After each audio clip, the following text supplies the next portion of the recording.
All right, welcome to Forensic Acoustic Analysis of the Las Vegas shooting. My name's Mike Adams, the Health Ranger. I am, of course, the Lab Science Director of CWC Labs, as well as an avid long-range target shooter. And so I have kind of a unique position to bring you this analysis.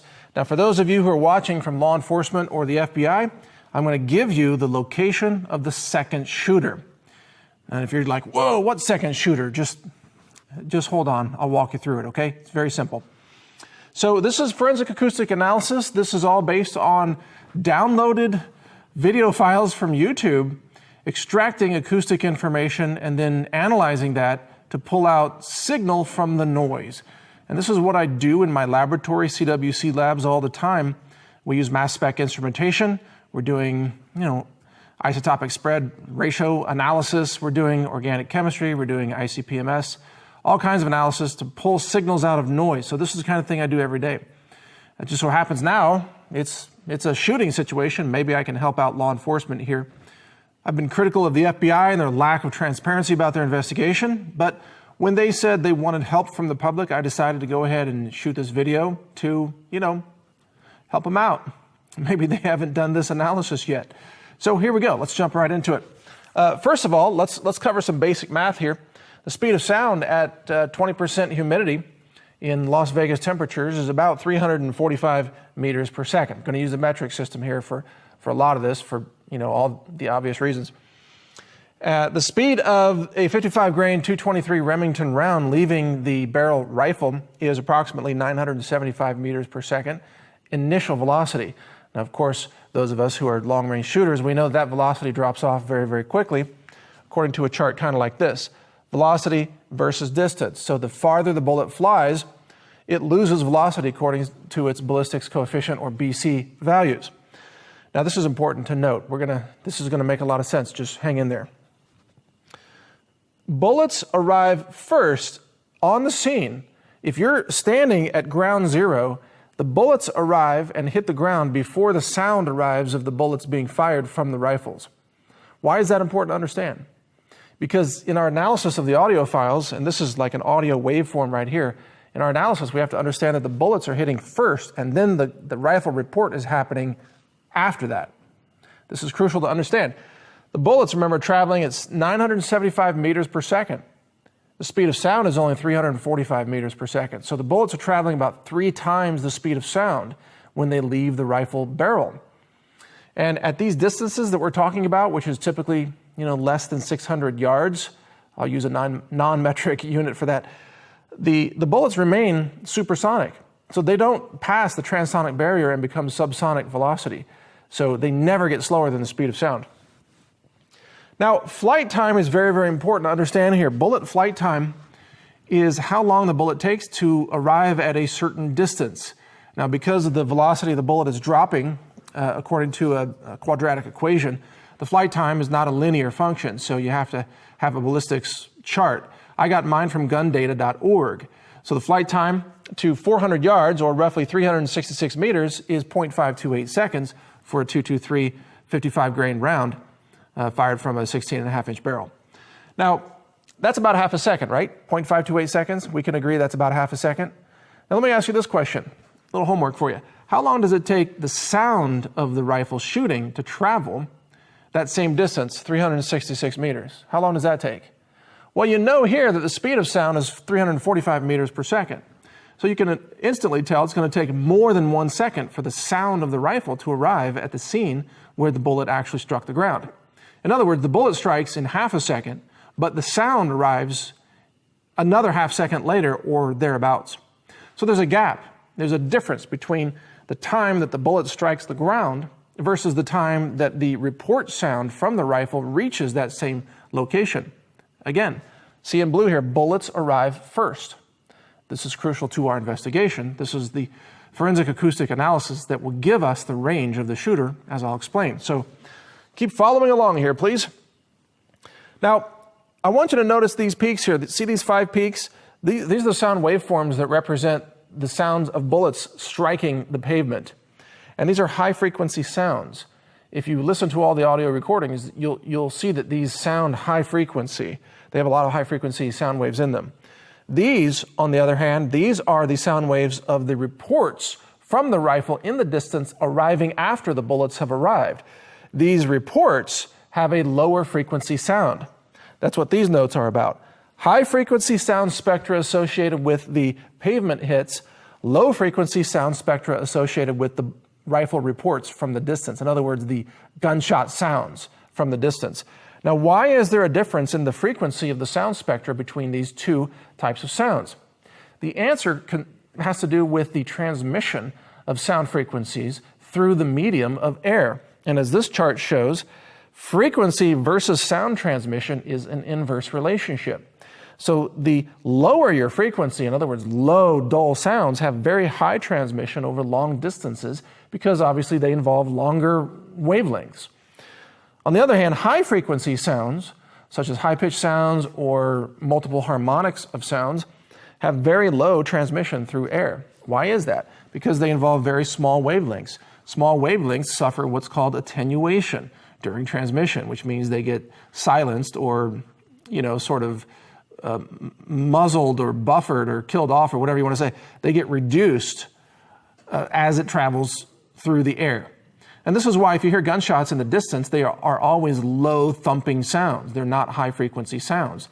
In fact, soldiers throughout the Vietnam War and World War I and II and even modern warfare, they know that you can kind of gauge the distance of gunfire based on the frequency spectra that you're receiving in your ear. You can take a guess at how far that is away. It's not an accurate guess, and we're not relying on that, but I'm just pointing that out to you so you understand the physics. Now, I want you to listen to, I'm going to show you and play you some sounds here. So here's a combination of gunfire hitting the pavement. This is from the Las Vegas shooting. Here's the gunfire hitting the pavement, followed by the rifle reports from the distance. Here's what that sounds like. Now I'm going to play for you just the sound of rifle rounds hitting the pavement. I want you to notice the high frequency sounds in that sound. Here's what that sounds like. Now I want you to hear what it sounds like, the distant rifle reports arriving to your ear or to your recording device from a long ways away. Here's what that sounds like. Notice that it's a more low frequency sound.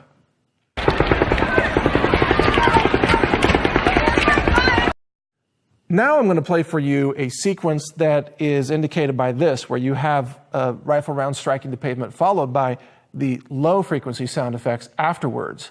So give this a listen and then I'll point out something to you about the timing. So did you hear that? Did you hear the rifle rounds hitting the pavement followed by the rifle reports from a distant location? That's very important to recognize because what you can do is you can get the time code of those events. So you see this blue dot here? This is the time code of the last round of the rifle hitting the pavement. And then this is the time code of the last burst of the rifle report from the distance. The low frequency sound. So again, rifle hitting the pavement here, this time code, rifle report from the distance, this other time code. Notice that the rifle report time code comes after the rifle hitting the pavement, the bullets hitting the pavement time code. What you do is you subtract this time code from that time code and you get a gap. I'm calling it the lag time. This lag time might be expressed in a fraction of a second. It might be 0.3, 0.4, 0.5, what have you. What's important to understand is that this lag time, because of the laws of physics and the speed of sound and the ballistics coefficient velocity of the bullet itself, this lag time tells you the distance of the shooter from your present location. I'm going to say that again because it's crucial to understanding all of this. The lag time tells you the range of your shooter. If you know the lag time and you know the bullets, the rounds that they're shooting, then you can actually calculate the distance of your shooter. And I put together a little spreadsheet here. This was done just using Excel. I just copied it over here. Distance in yards, 100, 200, 300 yards. This is the lag time that you would hear if you look at the acoustic analysis of the audio file. And as you can see, if you hear a lag time of 0.597, that tells you your shooter is 600 yards away. If you have a lag time of 0.311, your shooter is 200 yards away. Now this table is only valid, of course, for 223 Remington. It's very specific to the cartridge. So you can't apply this table to everything, but if any of you out there in law enforcement, if you want this spreadsheet, I'll be happy to send you this Excel spreadsheet, and you can modify it for other cartridges if you want. It's a very simple calculation. So again, the lag time tells you the range. Now, why is that important? Here's why it's important.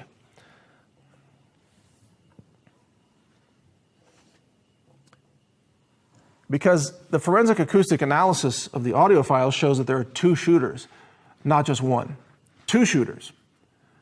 Two shooters, yes, two shooters. Shooter number one has a lag time in the audio file of about 0.559 seconds, which of course is consistent. Well, look at the chart. 0.559 seconds. Where does that show up on the chart? 0.559 is between 400 and 500 yards. See? Here it is. It's about 450 or 425 yards, what have you. What is that? Oh, that's the distance of Mandalay Bay, isn't it? So we know we have one shooter at a distance of 425 to 450, maybe 475 yards at the high end. That's consistent with a shooter at Mandalay Bay.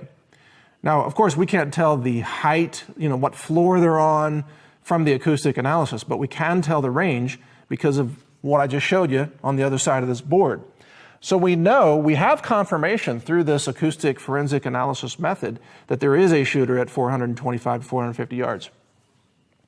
But we also have another shooter that shows up in this acoustic analysis. This is the bombshell breaking news. Shooter number two appears throughout the audio files, and shooter number two has a lag time of 0.374 seconds. 0.374 is on this chart, go back here, 0.374 is between here and here, so it's between 200 and 300 yards. So we have a second shooter at between 200 and 300 yards. That second shooter happens to be around 250 yards away from where these recordings are being recorded. Now, what's interesting is that this is intermixed in with shooter number one. So you hear some, if you look at the audio file and you do a very detailed forensic analysis, as I have done, shooter number one, their rounds are there, but shooter number two, their rounds are also there, mixed in. Now, you can't hear the difference just with your human ear. Why? Because the time differences are so slight. We're talking about 0.559 seconds versus 0.374 seconds. What is that difference? Like 0.18 something. That is not, like you can't hear 0.18 seconds difference just with the human ear. You have to take the waveforms and you have to plot them in software, and you have to take the time signatures, the time codes, and do the math. And only then can you really tell the distance of the shooter. But that's what I did. And that's why this is called a forensic acoustic analysis, because this is the method. This is how you determine it. And this is based on the laws of physics, the speed of sound in air, and the ballistics of the actual cartridge that was fired. So we know that shooter number one in the Mandalay Bay, he doesn't have magical wizard powers. He can't make his bullets arrive more quickly to make them emulate 0.374 seconds, right? Would you agree with that, that Stephen Paddock, a 64-year-old retired accountant, isn't Gandalf? Like, he doesn't have magical powers, right? I hope you agree with me on that. So that means these rounds have to have been fired by someone else, because the rounds from Stephen Paddock arrive 0.559 seconds later. The report arrives 0.559 seconds after the rounds arrive, whereas this other shooter, the report arrives 0.374 seconds later. Now, what does this tell you about where the second shooter is located? Take a look at this map. This is a top-down map. This is Mandalay Bay. This is the concert venue, and that's the epicenter right there, kind of ground zero. And this is the Luxor Hotel. This is the Roman Catholic Shrine, and so on. Now, this blue, I'm going to use these blue dots here, this margin, this dotted line sort of circumference here, this is a radius of 250 yards roughly away from ground zero. What it means is our second shooter has to be located in these blue dots in order for the laws of physics to hold true. Make sense? Now, if I were leading this investigation, I would look at what buildings and possible shooting locations intersect with this blue area that's 250 to 260, maybe 270 yards away. And if you do that, you come up with three very interesting answers. Number one, the rooftop of the AM/PM convenience store on the north side of the venue.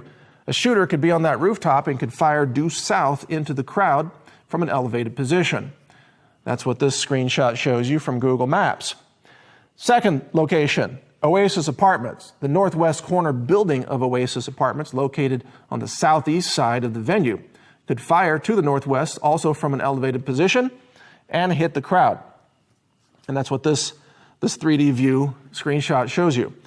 Third location, elevated dirt mound in the construction site located south of the concert venue with a very clear unobstructed view to the north from an elevated position. Now, I don't know if there's actually a big dirt mound still there. That's what Google Maps showed me. Maybe it's different now. Maybe there's been more construction there. But at least from what I saw on Google Maps, there was quite an elevated dirt mound there that could make an excellent shooting position from the prone position. So the first question I have for the FBI is, have you gone around to these buildings and have you looked for brass and have you looked for evidence that shots were fired from those positions? And if not, why not? I mean, I'm just a civilian. I'm just a guy, a scientist.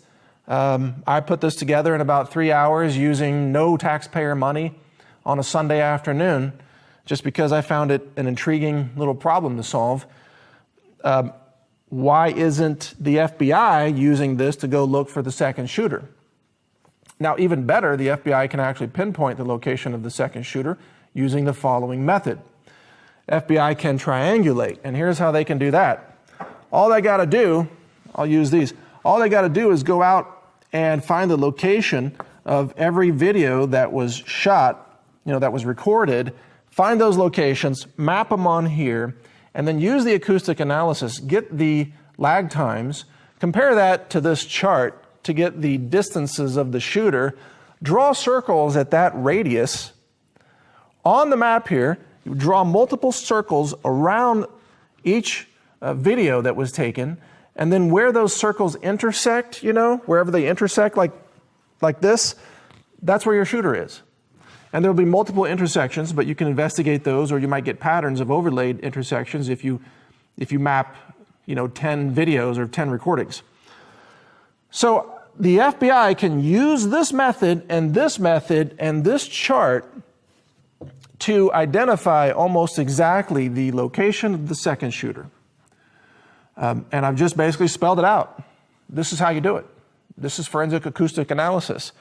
And of course, by the way, I've never had any formal training in forensic acoustic analysis, but it's just math and physics. It's not rocket science here, folks. This is just it's like 10th grade, geometry. In any case, the FBI insists, no, there's only one shooter. There's a shooter only from this position at the Mandalay Bay. And he did all the shooting, and he's the only guy. Don't ask any more questions. Don't worry, there's not a second shooter. That's the official story. YouTube is censoring videos that claim there might be a second shooter. Facebook is censoring. Google's probably going to start censoring. The media is mocking anybody who says there's a second shooter. Well, that's because everyday mainstream media people are mathematically illiterate and firearms illiterate, and they don't understand any of this stuff. So they've never seen this analysis, so you can't trust their views on anything because they have no clue what they're talking about. Most of them have never even shot a gun before. They don't even know that rifles expend brass. Literally, they don't ask questions like, hey, where's all the missing brass in the hotel room? That thought never occurs to them because they don't even know that rifles eject brass. That's how illiterate they are in the media. Nevertheless, for the FBI to be correct, Stephen Paddock would have to be a magical man. And that's why I've listed this. The FBI, the magic gunman theory. Can you see that? Is that even on the screen? The magic gunman theory, promoted by the FBI, supposes that Stephen Paddock fires rounds from the 32nd floor of the Mandalay Bay and then teleports himself, i.e.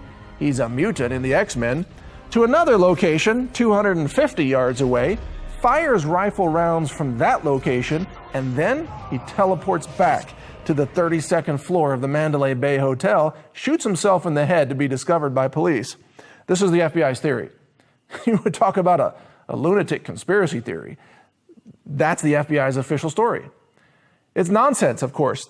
In reality, Because we don't believe in teleportation, right? You don't think there are actually X-Men out there who can teleport, do you? Or Stephen Paddock, maybe he's got magic. Maybe he's Gandalf the Wizard and he can change the laws of physics and speed up his rifle report to catch up with the bullets that he fired. You think he can do that? Because for this number to be true, he would have to increase the speed of sound or slow his bullets using, I don't know, matrix powers or whatever. That's nonsense. In truth, in reality, what is really going on is that there are two different shooters at two different locations. Shooter number one is here at Mandalay Bay, which is why there's a 0.559 second lag between the bullets hitting the pavement and the sound of his rifle. And then there's a second shooter somewhere around here in one of these buildings, probably in Oasis Apartments or on the dirt mound or on the roof of the AMPM. Or there's even an elevated billboard right here. Maybe he was up on the billboard stand shooting from there. Who knows? Maybe he was in the Roman Catholic shrine. Maybe he was in this empty parking lot over here. But he was within 250 to 275 yards. That shooter was shooting as well. And that shooter has now been erased from reality by the FBI and the mainstream media that wants you to believe the magic gunman theory, the magic lone gunman theory. So I offer this to the FBI in a sense of goodwill. You know, I'm a patriot. I don't want to see my fellow Americans gunned down. I want to catch this bad guy and the others who aided him just as much as you do. I mean, people in the crowd were reporting multiple shooters. The police radios were reporting multiple shooters. There are eyewitnesses. There's a woman that called the Michael Savage show and said, hey, there was somebody on the ground that was moving toward us. You can hear that on michaelsavage.com. There's so many eyewitnesses who were reporting a second shooter that it would be insane to dismiss them all. I mean, I've heard explanations, oh, there's echoes. Well, guess what? This acoustic analysis eliminates just echoes. This is a timing issue. If you believe in the speed of sound and the laws of physics, you have to understand there's a second shooter within 250 to 275 yards away. So this is solid forensic acoustic evidence. And since, I mean, a lot of law enforcement organizations aren't familiar with how to do this, I'm willing to volunteer my time to help them understand this. I'll help the sheriff's office or the Las Vegas PD, or I'll even help the FBI in this case. I'll walk you through this. I'll teach you how to do this. I'll show you the waveforms in the software. I'll show you how to do this analysis if you're really seriously interested.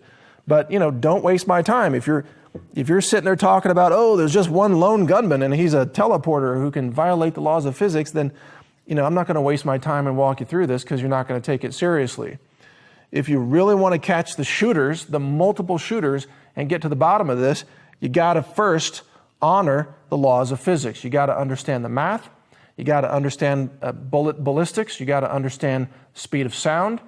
You got to take a closer look at the audio files. The signals are there. It's not just noise. The signals are there. I can show you how to extract those signals out of that noise and get to this conclusion.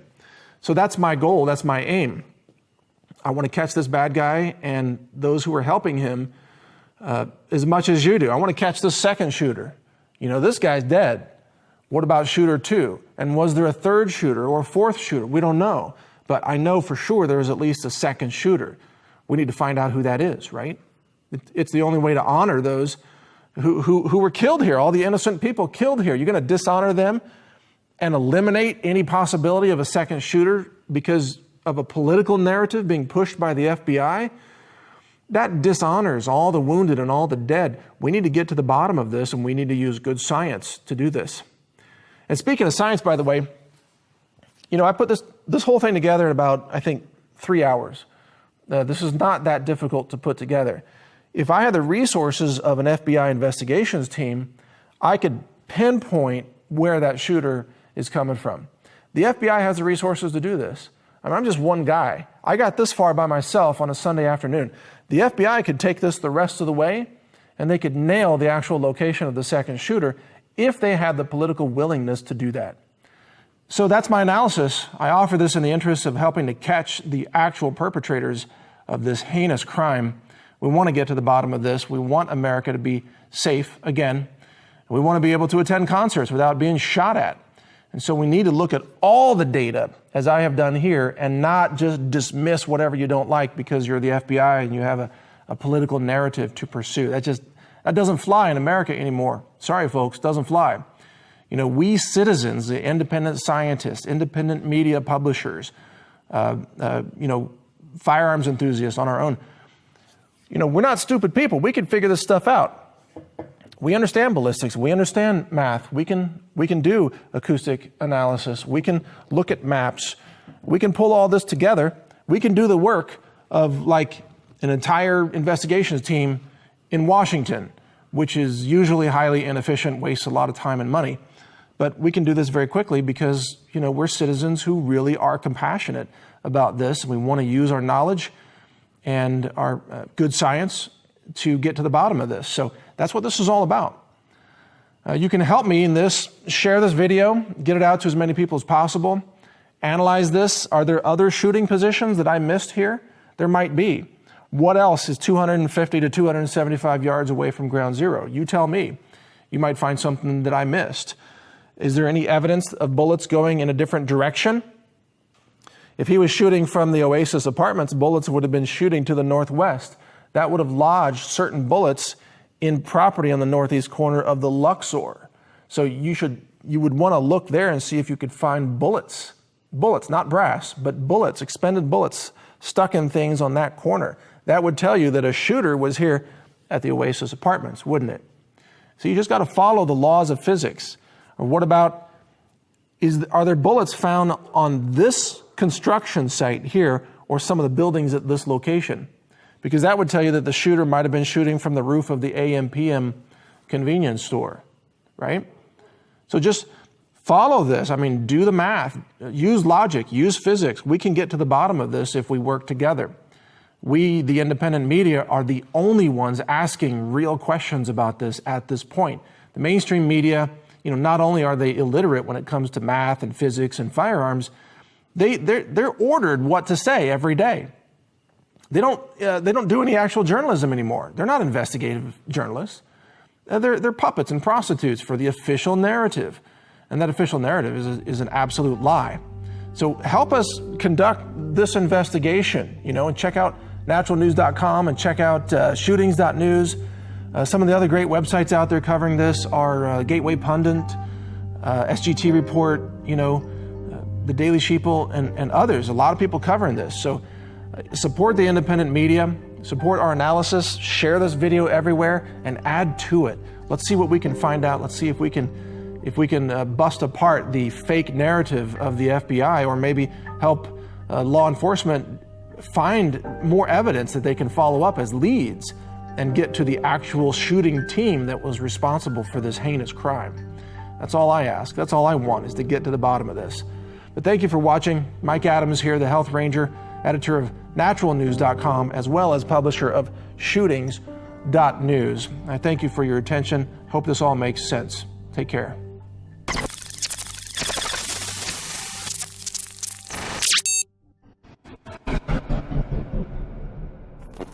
Thank you for watching. If you want to support our mission, visit us at healthrangerstore.com for the world's largest selection of lab-verified superfood and nutritional products for healthy living.